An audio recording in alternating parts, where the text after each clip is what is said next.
Hello दोस्तों, बहुत बहुत स्वागत है आप सभी का। महान दल नाम तो सुना होगा। अगर नहीं सुना होगा तो आपको वो मशहूर लाइन तो याद ही होगी। महान दल ने ठाना है, बीएसपी को जिताना है। जी हाँ दोस्तों, आपने ये लाइन सुनी होगी और दीवारों पर वो आपने नारे लिखे हुए देखे होंगे कि महान दल ने ठाना है, बसपा सुप्रीमो को प्रधानमंत्री बनाना है, वगैरह वगैरह।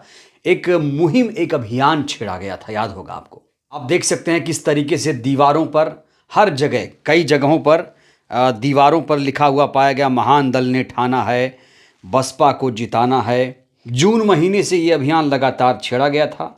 दोस्तों, दीवारों पर जिस तरीके से बसपा के समर्थन में नारे लिखे गए, उसके पीछे जानते हैं कौन है?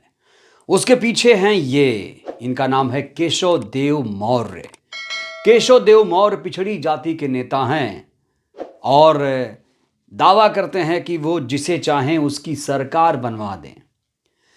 केशव देव मौर्य, याद करिए 2022 का जब विधानसभा चुनाव चल रहा था तो केशव देव मौर्य समाजवादी पार्टी के साथ गठबंधन करके चुनाव लड़ रहे थे। न सिर्फ केशव देव मौर्य बल्कि ओपी राजभर, सुभाषपा के अध्यक्ष ने भी अखिलेश के साथ गठबंधन करके चुनाव लड़ा, लेकिन चुनाव के बाद दोनों अलग अलग हो गए।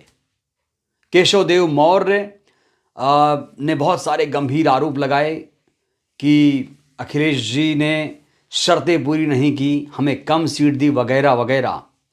दोस्तों, इस बीच एक किस्सा भी काफ़ी मशहूर हुआ। किस्सा कुछ यूं है कि अखिलेश यादव ने, दावा किया जाता है कि अखिलेश यादव ने केशव देव मौर्य को एक गाड़ी गिफ्ट की थी, लेकिन जैसे ही पता चला कि अखिलेश मौर्य अब समाजवादी पार्टी से गठबंधन तोड़ रहे हैं, तो उसके बाद एक फोन जाता है केशव देव मौर्य के पास कि केशव देव मौर्य साहब, वो गाड़ी लौटा दीजिए। कहा जा रहा था कि फॉर्च्यूनर गाड़ी है, लाखों रुपए की दोस्तों ये गाड़ी है, कीमती गाड़ी है, फॉर्च्यूनर गाड़ी। कहा जा रहा है कि अखिलेश यादव ने, केशव देव मौर्य को अखिलेश यादव ने ये गाड़ी गिफ्ट की थी। उसके बाद जब गठबंधन टूटा तो अखिलेश यादव ने वो गाड़ी वापस ले ली और केशव देव मौर्य ने वो गाड़ी खुशी खुशी वापस भी लौटा दी। उसके बाद जून 2023 में एक अभियान छेड़ा जाता है, नारों को लिखा जाता है, दीवारों पर नारे लिखे जाते हैं। बिना समर्थन मांगे केशव देव मौर्य ने कह दिया 2024 में बीएसपी सुप्रीमो को प्रधानमंत्री बनाना है। यहां तक कि ओपी राजभर ने जब समाजवादी पार्टी छोड़ी, ओपी राजभर, केशव देव मौर्य ने, दोनों ने कहा कि बीएसपी सुप्रीमो को 2024 में प्रधानमंत्री बनाना है। यहां तक कि बिना समर्थन मांगे केशव देव मौर्य ने एक अभियान शुरू कर दिया। लेकिन दोस्तों, वही हुआ जिसका डर था, वही हुआ आखिरकार जिसका डर था। जिस तरीके से ओपी राजभर ने पलटी मारी, ठीक उसी तरीके से केशव देव मौर्य ने भी पलटी मारी। जिन दीवारों पर बसपा को जिताने का नारा लिखा गया था, कुछ ही महीने बाद उन नारों को मिटाया जा रहा है। ये देखिए, आप ये वीडियो देखिए दोस्तों। अब आप इस वीडियो में साफ तौर पर देख रहे हैं कि जहां जहां बसपा लिखा है वहां वहां अब सपा किया जा रहा है।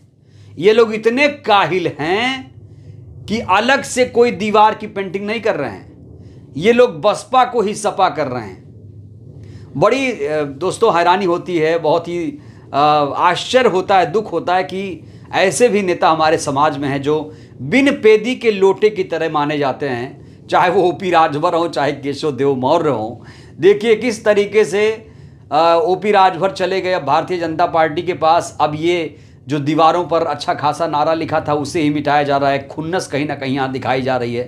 तो दोस्तों, दीवारों पर जो बसपा लिखा था उसे ही बड़ी निर्ममता के साथ सपा कर दिया गया। दोस्तों, इसको लेकर केशव देव मौर्य ने क्या कहा है? उन्होंने कहा, मैंने समर्थन दिया, आपने नहीं लिया, एक हाथ से ताली नहीं बजती है। बीजेपी, कांग्रेस, आरएसएस को जो कमजोर करेगा, महान दल उसके साथ चलेगा। दीवारों पर बसपा में से बा काट कर सपा बनाया गया। महान दल ने ठाना है, सपा को जिताना है।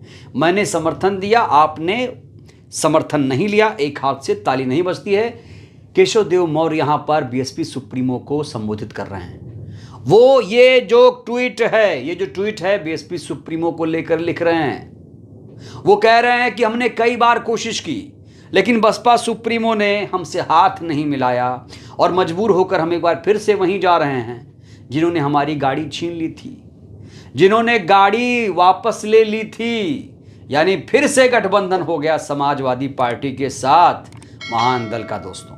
तो दोस्तों, जो महान दल बीएसपी को, मायावती जी को जिताने का दम भर रहा था, जो एक बिन बुलाए मेहमान की तरह बसपा के साथ चलने का दावा कर रहा था, अब उसने पलटी मार दी है।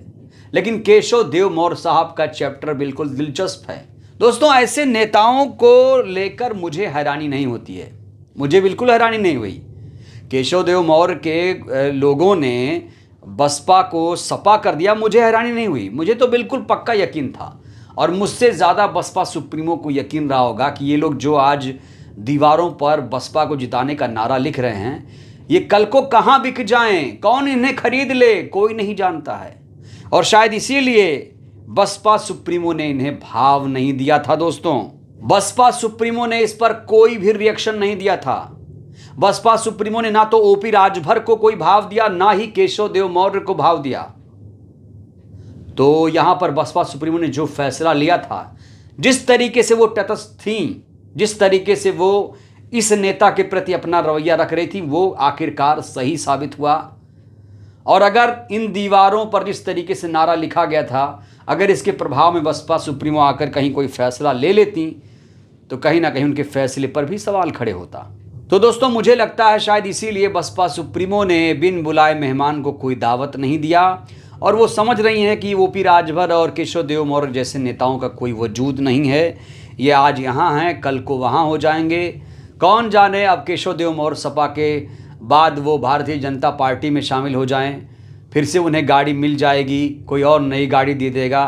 तो ऐसे नेताओं का दोस्तों वजूद क्या है, ऐसे नेता क्या चाहते हैं?